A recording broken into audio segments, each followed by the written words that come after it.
Every day, over 350,000 new variations of malware hit the web. And while most organizations have attempted to mitigate these attacks, many antivirus and firewall technologies that worked in the past are no longer effective. Rocket IT helps you identify and update outdated technologies and processes that put your business at risk. To learn more about how Rocket IT can help protect your organization, click the link in this episode's description.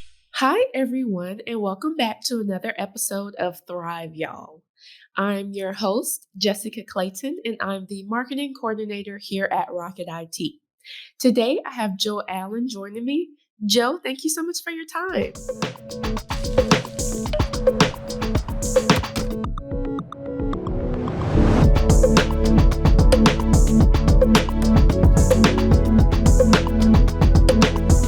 Well, thanks for this opportunity to allow us to share some information about the Gwinnett Place Community Improvement District. Yes. So Joe is the executive director for the Gwinnett Place Community Improvement District. And so for some of our viewers who may not know that Gwinnett Place has its own CID, can you tell us what your organization does and what makes it unique? Okay. Well, Community Improvement District, we are what's called a self-taxing district. And there are actually about 30 some odd CIDs throughout the metro Atlanta area.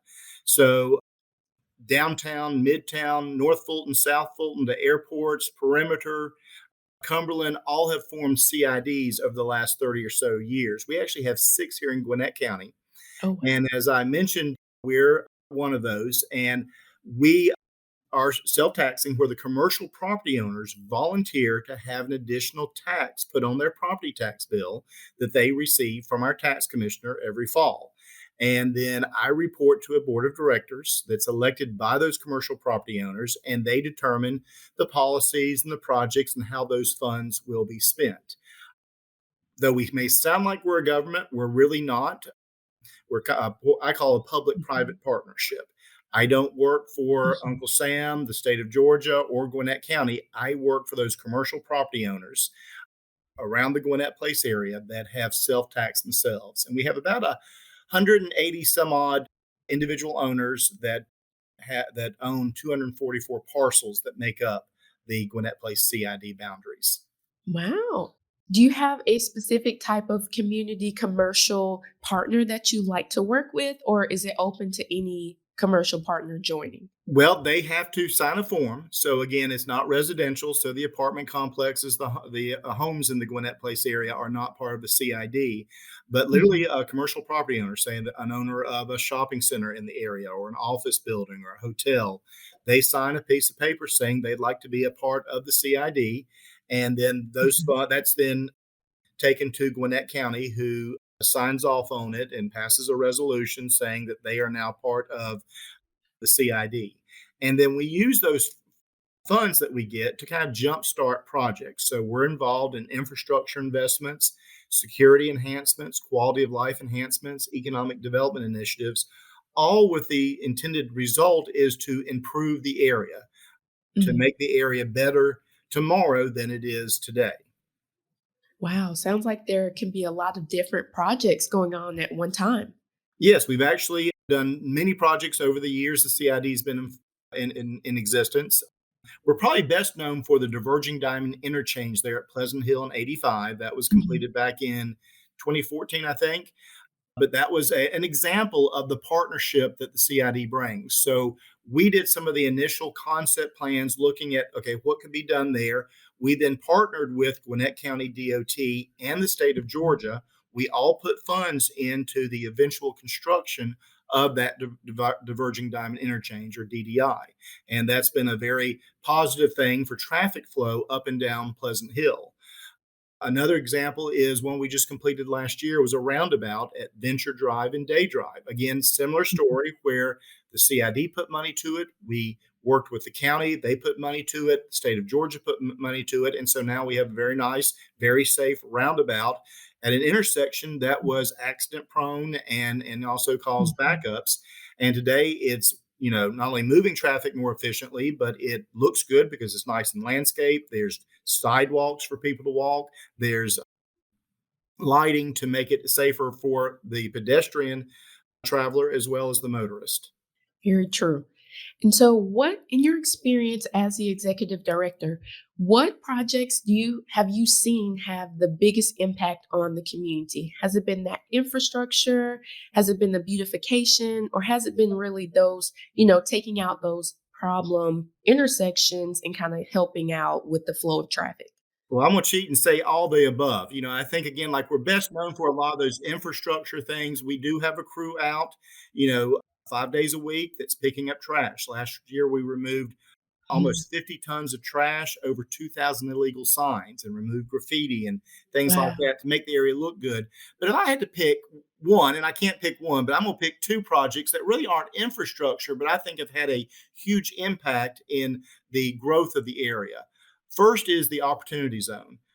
We worked with Gwinnett County and did an application. Now, this has been about 10 years ago, and put in what's called Mhm. an Opportunity Zone. And those are tax credits for people to grow new jobs. And so that has resulted in thousands of new jobs in the area. Actually, the area, the 2,000 acres that surround Gwinnett Place, have almost Mhm. 28,000 employees that come to work every day, or about 8% of all Gwinnett's total workforce is within this fairly small area of Gwinnett Place. So I think that's one. And the second one is one we did about 2 years ago, and we installed 63 flock safety cameras. And so you cannot get in or out of the Gwinnett Place area without one of these automated tag readers picking you up. Mhm. And the Gwinnett police have called that a game changer for safety in the area. So I think by having those two things, one grows jobs, and one, Mhm. the cameras help make people safe as they come into the area, have been two very positive things that most people wouldn't even know existed, had they not been involved with the CID. I mean, you can see the bridge work, you can see new sidewalks, you can see new landscaping and things like that. You may not know who did it, but you can see it. But these things like these economic development incentives, like the Opportunity Zone, or these safety initiatives like the flock safety cameras, are things most people would never even realize exist, but I think have had Mhm. a major impact on keeping Gwinnett Place a very strong part of our community. Very true. And all those safety enhancements, they have to kind of keep that community safe. And that's always the goal, to keep it just to help the community thrive, keep it growing. Mhm. And then anything that you can do outside of just, infrastructure, like you said, is the easy thing that people can see. But, you never know when you might need one of those safety cameras whenever Yes. you're in the area. And I think that just has a immediate impact on people's lives in that area. It does. And I'll mention, in addition to the cameras, we have what we call community patrol that's out 7 days a week from 7 a.m. to 1 a.m. And those are patrol officers that the public might have interaction with. They may have, Mhm. I get the reports every day from our patrol officers. They've helped one person give them direction, or they've helped another motorist whose car, the battery stalled. And so they're there, they jumpstart the vehicle and get the motorist, the shopper on their way. So so they may not see the cameras, but Mhm. hopefully some people are having interaction with our community patrol officers. That's awesome. Are there any state regulations that your organization must follow? Well, yes, we are governed by the state of Georgia because, again, we're a creation of the Georgia Constitution, local Mhm. legislation through the Gwinnett delegation passed by the Georgia General Assembly, and then also by resolution of the Board of Commissioners of Gwinnett County. So we have to adhere to all, federal, state, and local rules and regs and ordinances. Perfect.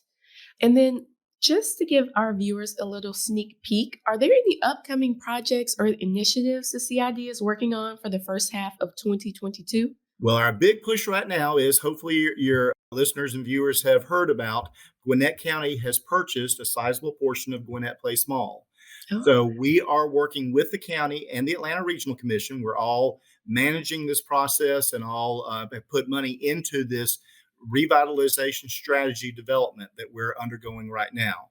So that's really where most of our efforts are going to be for foreseeable future, is focused on, now that the county has that mall, what can be done with that dead mall? How can it be Mhm. transformed into a place that all Gwinnetians will want to see and enjoy, from green space, walking trail, housing, and other things that can really help improve this area, and I believe take this area to the next level. I'm old enough to remember when that mall was very viable, and that was the place as a teenager I would hang out on Friday and Saturday nights. That's not the case anymore. Mhm. But when that mall was developed, it replaced an old mobile home park. And now Mhm. that Gwinnett Place Mall really put, I believe, Gwinnett County on the map, as a regional shopping destination. And now it's kind of our turn to that Mhm. next level of development. In this case, it's going to be redevelopment of that mall site. Because if we can take and transform that mall site, this area will continue to thrive and be successful. Most people don't know that 2,000 acres that make up Greater Gwinnett Place already has a $13.4 billion economic annual impact on the state of Georgia and on Metro Atlanta's economy. And Wow. if we can, and that's with a dead mall, if we can Mhm. transform that mall and turn it into something really cool, inviting, welcoming of all people, then I mean, we can take that 13.4 billion and we can blow that out of the water. It could be 80 million, 80 billion, $100 billion, once that is redeveloped. So that's where our focus has really been is for the coming, probably several years will be what can we do Mhm. to keep that mall project, that transformation, that redevelopment of that mall site? What can we do to make certain that remains on track so that we can see this area continue to be successful?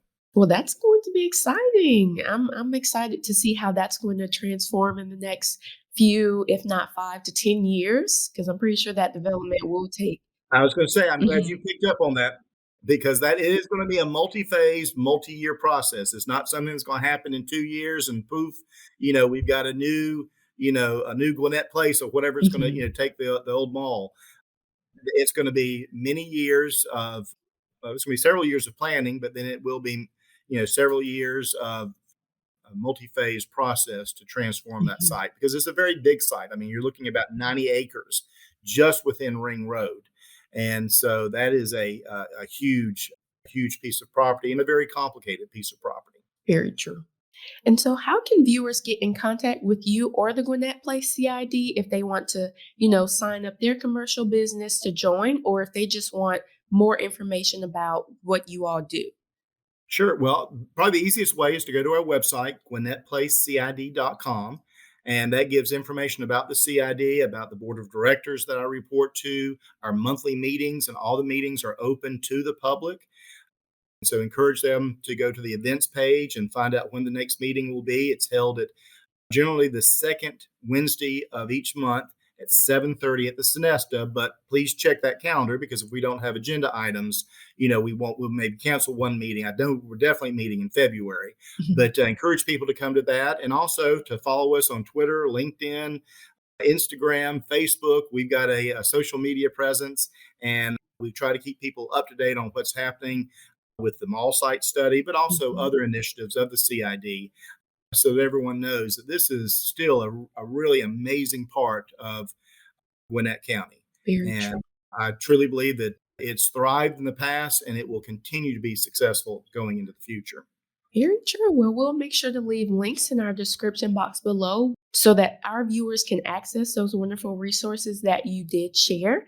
And so, is Thank you. there anything else you would like to share with our audience today?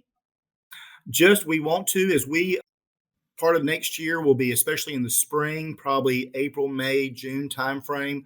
We'll be doing a lot of reach out to people, hosting various events regarding the Gwinnett Place Mall site revitalization strategy. So we really want people to come engaged in that. And actually, if they don't want to wait to then, they can go to a website called GwinnettPlace2B.com.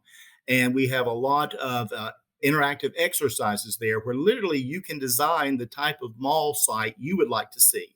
You can, if you want to see more Wow. green space, you can put more green space. If you want to see taller buildings, shorter buildings, transit, structured parking, you can literally design all that. And there are several, like I said, about 3 exercises on there.